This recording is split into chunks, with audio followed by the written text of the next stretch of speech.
اعوذ باللہ السمیع العلیم من الشیطان اللعین الرجیم حسبنا اللہ ونعم الوکیل نعم المولا ونعم النصیر بسم اللہ الرحمن الرحیم الحمد للہ الذی ہدانا لہذا وما کننا لنہتدی لولا ان ہدانا اللہ لقد جاءت رسل ربنا بالحق والصلاة والسلام والتحیۃ والاکرام علی اشرف الانبیاء والمرسلین مولانا و مولا الکونین جد الحسن والحسین ابی القاسم محمد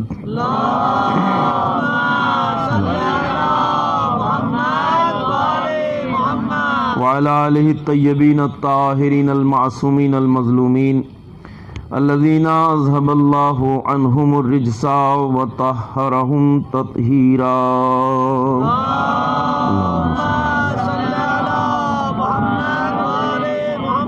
ولعنۃ اللہ الدائمۃ الباقیۃ الابدیۃ علی اعدائہم وقاتلیہم وغاصبی حقوقہم اجمعین من الآن الى قیام یوم الدین اما بعد فقد قال رسول اللہ صلی اللہ علیہ وآلہ وسلم فاطمۃ بضعۃ منی من آذاها فقد آذانی.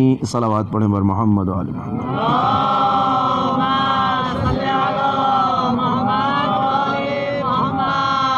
عزیزان محترم اور بزرگان گرامی قدر، سلسلہ گفتگو شہزادی کونین حضرت فاطمہ زہرا سلام اللہ علیہا کے اس مجاہدانہ کردار کے بارے میں ہے کہ جو آپ نے بعد پیغمبر شہر مدینہ میں ہونے والی تبدیلیوں، بدلاؤ اور تعلیمات پیغمبر اکرم اور تاکیدات سرکار رسالت مآب سے امت نے جو انحراف اور روگردانی کی، تعلیمات دین سے، قرآنی احکامات سے جس طرح امت نے منہ پھیرا، اس کے خلاف شہزادی نے جہاد مسلسل کیا. آپ جانتے ہیں اور یہ بات واضح کی گئی تھی کل کی گفتگو میں کہ جس طرح پیغمبر اکرم پروردگار متعال کی وحی کے مطابق، اللہ کی منشا اور مرضی کے مطابق نظام ولایت الہیہ کی تاکید کر رہے تھے، جس طرح سے پیغمبر اکرم امت کو پاکیزہ اور معصوم رہبروں کی سرپرستی، ولایت اور حاکمیت کے راستے پہ چلانے کے لیے تاکیدات فرما رہے تھے، اسی طرح وہ ٹولہ جو اسلام میں نفاق کی چادر ڈال کے چہروں پہ داخل ہوا تھا، وہ بھی اپنی سازشیں، اپنے منصوبوں کو ساتھ ساتھ آگے بڑھا رہا تھا.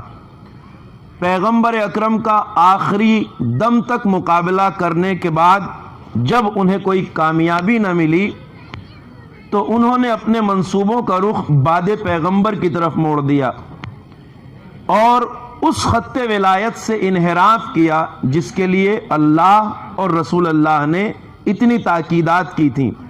میں نے شروع دن کی مجلس میں یہ آیہ کریمہ آپ کی خدمت میں عرض کی تھی، جس میں اللہ نے ارشاد فرمایا انما ولیکم اللہ ورسولہ، بے شک تمہارا ولی اللہ ہے، اس کا رسول ہے، اور وہ صاحبان ایمان ہیں جو نماز کو قائم کرنے والے ہیں اور حالت رکوع میں زکوٰۃ دینے والے ہیں.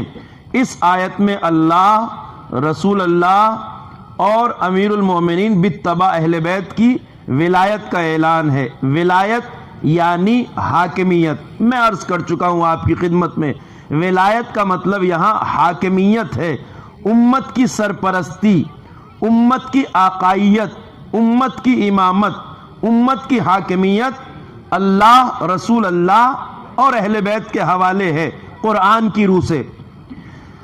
مگر ولایت اہل بیت سے بغاوت کی امت نے. آپ بھی یہ بات نوٹ کر سکتے ہیں کہ ہمارے شیعہ سماج میں عموماً جب ولایت کی بات ہوتی ہے، ولایت پہ گفتگو ہوتی ہے، ولایت کی چرچا ہوتی ہے، تو ہمارے یہاں بھی زیادہ ذکر ولایت امیر المومنین اور ولایت اہل بیت کا ہوتا ہے. ہماری مجلسیں ہوں یا محفلیں، تذکرہ ولایت علی، ولایت اہل بیت کا ہوتا ہے۔ سوال یہ ہے کہ ایسا کیوں ہے جبکہ آیت کے مطابق ولایت اللہ کی بھی ہے اور رسول اللہ کی بھی ہے، بلکہ بنیادی ولایت اللہ کی ہے۔ اللہ نے یہ ولایت اپنے رسول اور اہل بیت کو عطا کی ہے۔ تو سوال یہ ہے کہ جب ولایت اللہ کی ہے، رسول اللہ کی بھی ہے، تو ہمارے یہاں زیادہ ذکر، زیادہ تذکرہ، زیادہ چرچا ولایت امیر المومنین اور ولایت اہل بیت کا کیوں ہوتا ہے؟ آپ دیکھتے ہیں ہماری مجلس ہو یا محفل۔ عزیزوں، اس کا جواب بہت مختصر سا ہے، اس کے علاوہ کوئی راز نہیں ہے اس میں، کہ آیت میں جو بات کہی گئی ہے اللہ تمہارا ولی ہے، اس کا رسول تمہارا ولی ہے، وہ ذات جو حالت رکوع میں زکوٰۃ دینے والی ہے وہ تمہاری ولی ہے۔ ہم ذکر ولایت اہل بیت اس لیے زیادہ کرتے ہیں کہ امت نے بظاہر نہ تو اللہ کی ولایت کا انکار کیا، نہ بظاہر رسول اللہ کی ولایت کا انکار کیا، بغاوت کی ہے تو ولایت اہل بیت سے کی ہے۔ ہم ذکر ولایت علی کر کے زمانے کو یاد دلاتے ہیں، جس آیت میں اللہ و رسول کی ولایت کا اعلان ہے اس میں ہی علی ابن ابی طالب کی ولایت کا اعلان ہے۔ ایک بار بلند صلوات پڑھیے بر محمد و آل محمد۔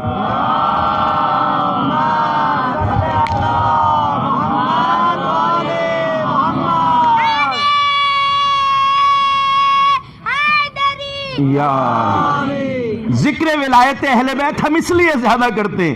اچھا، ایک لفظ میں نے استعمال کیا ہے، مجھے اس بات کا اچھی طرح احساس ہے کہ آپ حضرات اردو جانتے ہیں، سمجھتے بھی ہیں، سنتے بھی ہیں، مگر روزمرہ کی زبان میں نہیں بولتے، تو بعض الفاظ ایسے ہو سکتے ہیں جو ہم عادتاً بولتے ہوں اور آپ کو اس کی عادت نہ ہو۔ اس لیے میں کوشش کرتا ہوں کہ ٹھہر ٹھہر کے بڑی آسان زبان کا انتخاب کروں۔ اس ضرورت کا احساس یقینی طور پہ ان علاقوں میں ہوتا ہے جہاں اردو داں طبقہ نہیں ہوتا ہے، لہذا میں الفاظ کا انتخاب آسان کرنے کی کوشش کر رہا ہوں۔ تو ذکر ولایت اہل بیت ہم اس لیے زیادہ کرتے ہیں کہ ولایت اللہ کی بھی ہے، رسول اللہ کی بھی ہے۔ میں نے ابھی ایک لفظ استعمال کیا کہ بظاہر انہوں نے اللہ کی ولایت کا انکار نہیں کیا، یعنی الظاہر بظاہر انہوں نے اعلان اللہ کی ولایت کا انکار نہیں کیا، نہ رسول اللہ کی۔ بغاوت کس سے کی؟ ولایت اہل بیت سے۔ یہ میں نے بظاہر کا لفظ اس لیے استعمال کیا کہ بظاہر ایسا ہے کہ اللہ کی ولایت کا انکار نہیں کیا، رسول اللہ کی، مگر حقیقت یہ ہے کہ جو علی کی ولایت کا منکر ہے وہ اللہ کی ولایت کا بھی منکر ہے، رسول اللہ کی ولایت کا بھی منکر ہے۔ اس لیے کہ کوئی اہل بیت سے بغاوت کر کے یہ سمجھنے کی غلطی نہ کرے کہ وہ اللہ والا ہو سکتا ہے یا رسول اللہ والا۔ کیوں؟ اس لیے کہ ولایت کا مطلب ہے حاکمیت۔ اللہ ہمارا ولی ہے۔ کسی بھی مسلمان سے پوچھئے اللہ ہمارا مالک ہے، کہے گا بالکل۔ حاکم ہے، کہاں ہے؟ ولی ہے، کہاں ہے؟ ہمارا رب ہے، آقا ہے، ہمارا صاحب اختیار ہے، کہاں ہے؟ ہم پہ اللہ کا ہر حکم چلتا ہے، کہاں چلتا ہے؟ تو اللہ کی حاکمیت اور ولایت کا انکار بظاہر نہیں کرتی امت۔ رسول اللہ کے بارے میں پوچھئے، رسول اللہ آقا ہیں؟ کہ بالکل ہیں۔ حاکم ہیں؟ کہ بالکل ہیں۔ آقا ہیں، مولا ہیں؟ کہ بالکل ہیں۔ کسی کو انکار نہیں ہے۔ اہل بیت حاکم ہیں؟ کہ نہیں۔ آقا ہیں؟ نہیں مانتے۔ ان کی حاکمیت سے بغاوت ہے۔ اب میں آپ کو جس منزل پہ لا رہا ہوں یہ وہ بات ہے۔ تو بظاہر نہ اللہ کا انکار نہ رسول اللہ کا انکار ہے تو ولایت اہل بیت سے ہے۔ ولایت یعنی حاکمیت سے اہل بیت کی انکار ہے۔ اب یہ انکار ولایت کیوں ہے؟ میں نے عرض کیا کہ جو اہل بیت کا منکر ہے وہ اللہ کا بھی منکر ہے، رسول اللہ کا بھی۔ کیوں؟ اس لیے اللہ کا منکر اس لیے ہے کہ اس آیت میں اسی اللہ نے کہا ہے، اگر اللہ کو اپنا مالک مانا ہوتا تو اسی نے کہا ہے جو حالت رکوع میں زکوٰۃ دینے والا ہے وہ تمہارا مولا ہے۔ جو اس آیت کو نہ مانے وہ اللہ کا باغی۔ اور رسول اللہ نے 1.25 لاکھ حاجیوں کے مجمع میں کہا تھا من کنت مولا ہو فہذا علی مولا۔ جو اعلان رسالت کو نہ مانے وہ رسول اللہ کا باغی ہے۔ صلوات پڑھیے بر محمد و آل محمد۔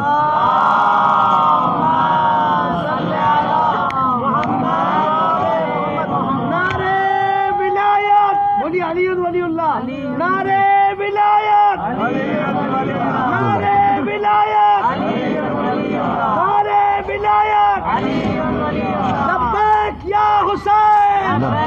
یا حسین لبیک یا رسول لبیک یا رسول نعرہ حیدری توجہ فرما رہے ہیں. تو ولایت ایسی چیز نہیں ہے جسے بانٹا جا سکے, تقسیم نہیں کیا جا سکتا. ولایت ایک حقیقت ہے.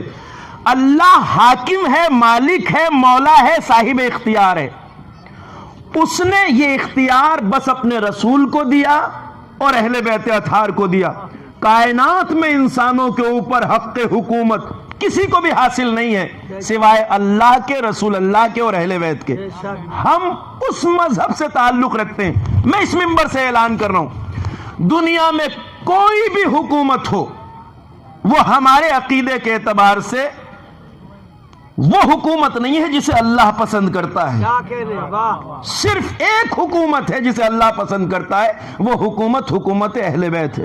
یعنی ائمہ معصومین کی حکومت اور حاکمیت.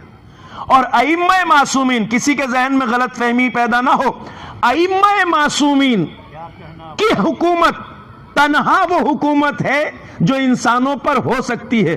اس کے علاوہ ہر حکومت باطل ہے. یا تو اہل بیت کی حکومت ہو ائمہ معصومین کی, اور اگر کہیں امام حاضر اور موجود نہ ہو وہاں نائبان امام کی حکومت جائز ہے. کیا کہنے, واہ. توجہ فرمائیے گا. بس اس کے علاوہ کوئی حاکمیت اور حکومت نہیں ہے. ابھی میرا وہ موضوع نہیں ہے جو میں اس کی طرف جاؤں, آپ کے ذہنوں کو توجہ مگر دلانا ضروری ہے.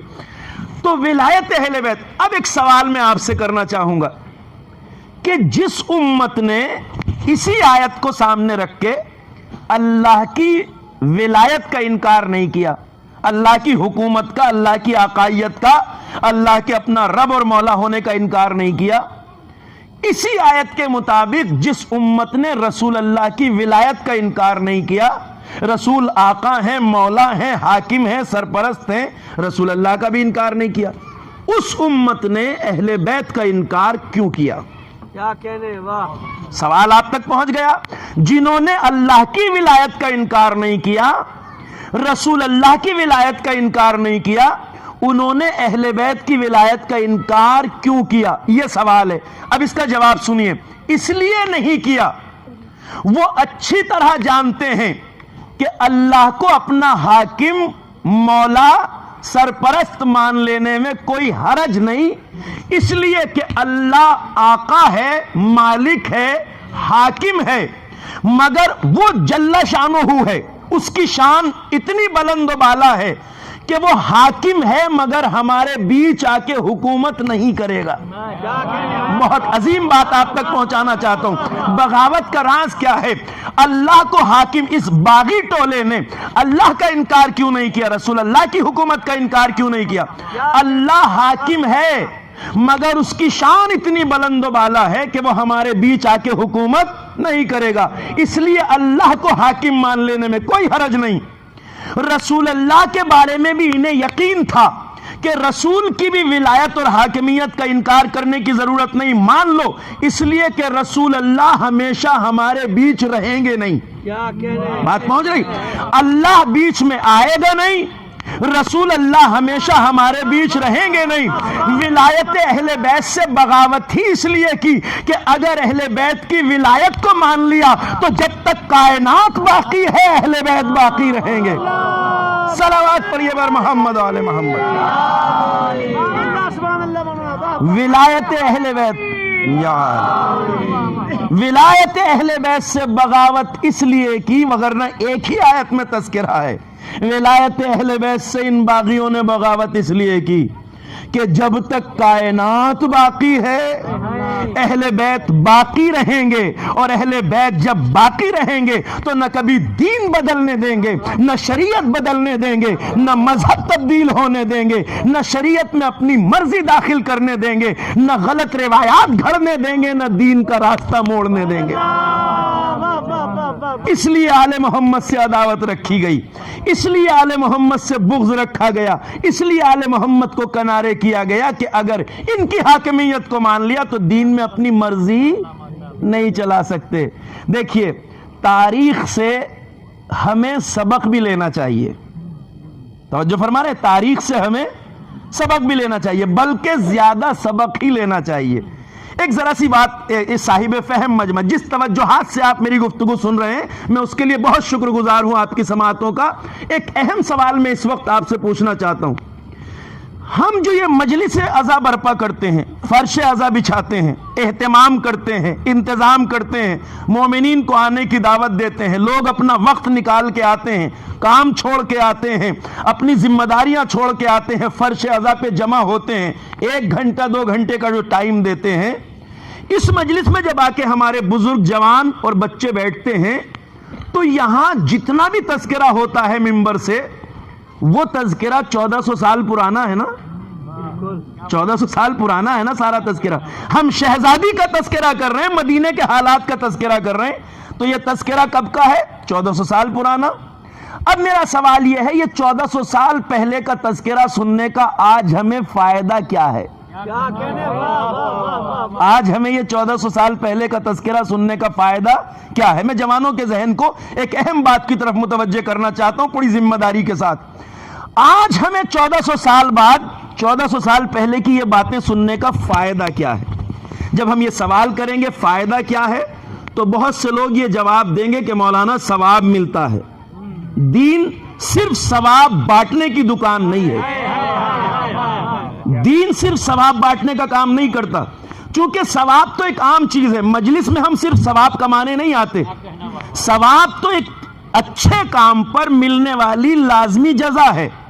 ثواب تو آپ کہیں بھی حاصل کر سکتے ہیں. راستے سے آ رہے ہو، آپ کہیں بھی جا رہے ہو، آپ ایک پتھر بھی اٹھا کے کنارے کر دیں گے تو وہاں بھی ثواب مل جائے گا. مجلس کا اصل مقصد ثواب نہیں ہے، صرف ثواب ملتا ضرور ہے، اور کتنا ملتا ہے اس کا کوئی حساب نہیں لگا سکتا، مگر ہمارا اصل مقصد مجلس میں آنے کا ثواب نہیں ہے. کیا ہے اصل مقصد؟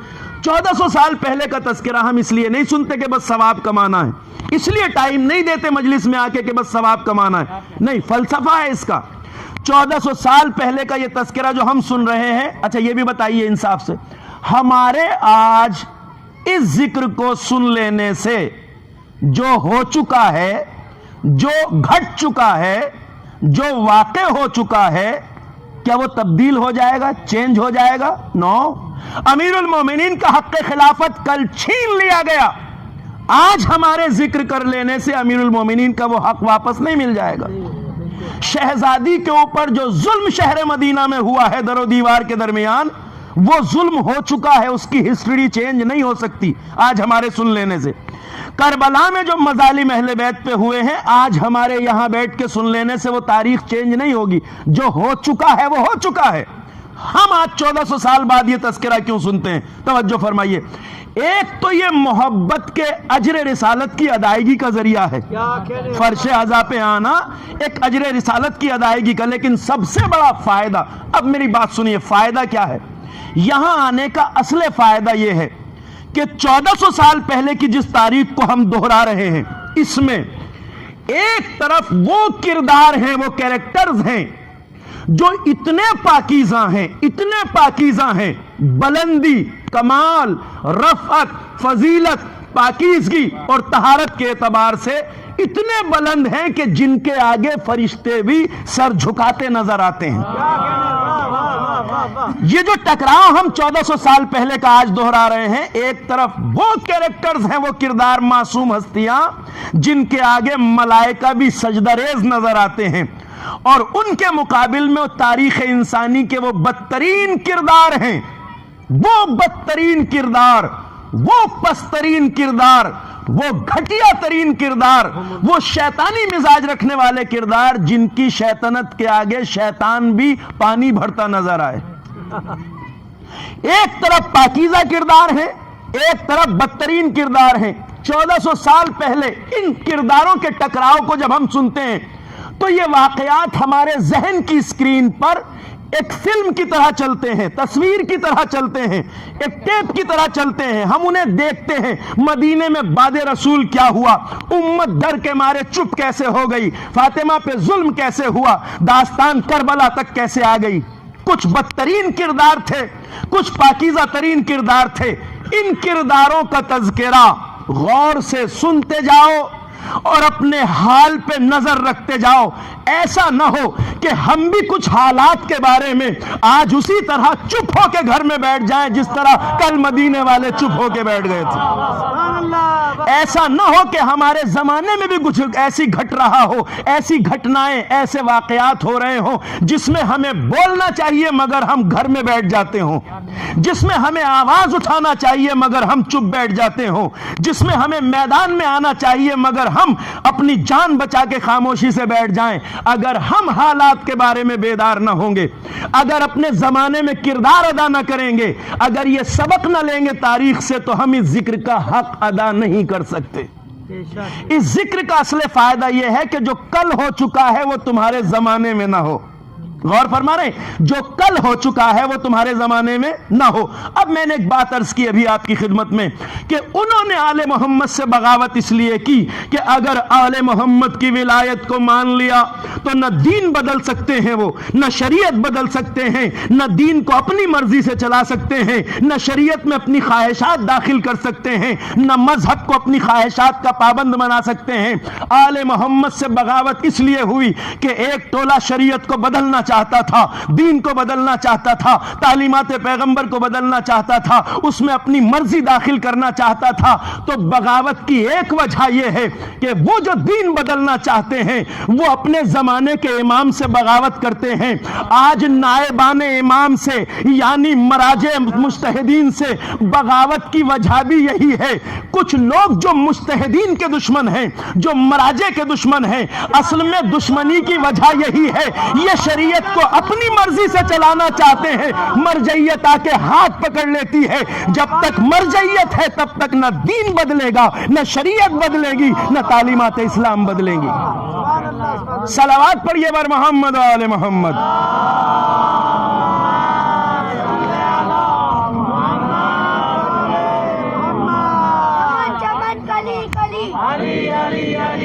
نگر نگر گلی گلی نعرے